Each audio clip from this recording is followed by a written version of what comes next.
برادر التماس کردن که پدرم 2 زن دارد، لیکن پدرم فقط پیشی زنی دویمشان ده ما ترک دیگه.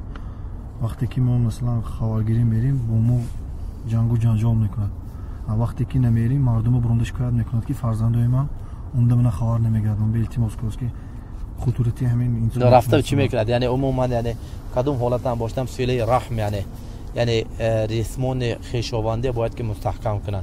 همین رسول صلی الله علیه و سلم چی میگه؟ میگه که لیس الواصل المكافئ انما الواصل من يصل من قطعه.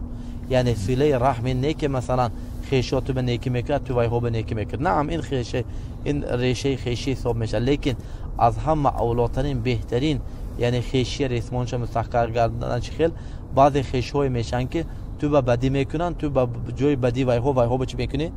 نیکی میکنی. گرچه مثلا وای مثلا زنی پدرش مثلا اینو به بدی کند مثلا چی کند وای ها این چیز به نمیگیرند و نیکی هاش دوام دادن میگیرن. یعنی فهمیدید؟